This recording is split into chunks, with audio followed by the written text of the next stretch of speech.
Hi everyone, and welcome to this edition of Tutor Talk, where we're going to discuss the news that the IFoA intends the April 2025 exams to be closed book and closed web. We're going to go through some useful tips on how to adapt your study for this. We don't have any other information about the changes that have been announced, so we're going to focus on the implications for your study and preparing for the exams. So obviously, back when Dave and I sat the exams, they were closed book and face-to-face, so effectively closed web too. And hopefully that means we can offer some useful advice. Dave, what would one of your key tips be? So first piece of advice is don't panic. Okay, students have been sitting closed book exams for many years, and we've helped many students through that process. Okay, so our tutors and our products are all well prepared for closed book exams. And another thing that's really important is that the key advice that we give hasn't really changed since exams moved to open book. We've always said that you should remain familiar with the key material. Okay, you're not generally going to have time to look things up in an exam. So in that sense, the best way to approach the exam doesn't really change all that much. You obviously still need to learn the key core reading, but that doesn't mean you need to know all the core reading. Okay, the chapter summaries are a great summary for the key material in each chapter, and you can use those to make sure you've got that key material in your heads. Make sure you go through those at the start of each study session. That will really help you learn the materials. Tutorials, of course, also will help you identify key parts of the core reading and help you to explain these if you're unsure of anything. There can still be a lot to learn though. Are there any tricks to help remember information? Well, we've got lots of tricks, haven't we, there? So acronyms, mnemonics, these are the really useful ways to remember stuff. Your tutors in your tutorials will hopefully have some memory of what those were like before we move to open book, and should still have a big bank of those to teach you. And one thing I found particularly useful, and I remember being given this advice by an ACTED tutor when I was taking my exams, was to sometimes it's useful to make up your own mnemonics, make up your own acronyms.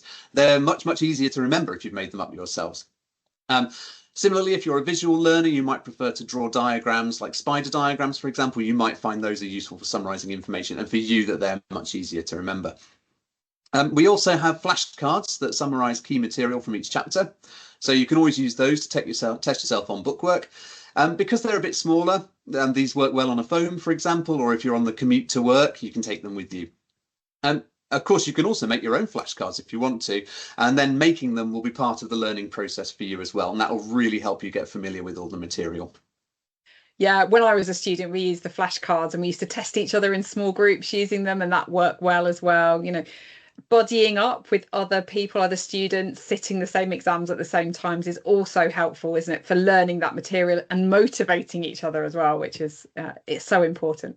Yes, yeah, massively important. Another product, of course, that you can use for this is sound revision.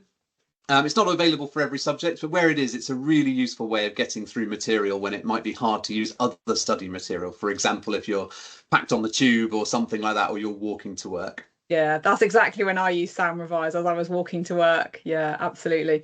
Another option is revision books as well. Another way of getting familiar with the core reading. As well as having lots of past exam questions, they also break up the core reading into questions, and you can answer those questions to help get familiar with the core reading.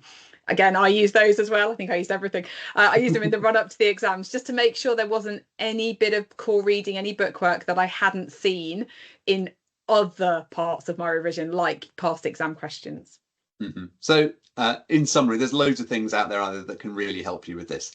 Yeah, absolutely. So hopefully there are some useful tips, useful things that you can use to get you started with your study.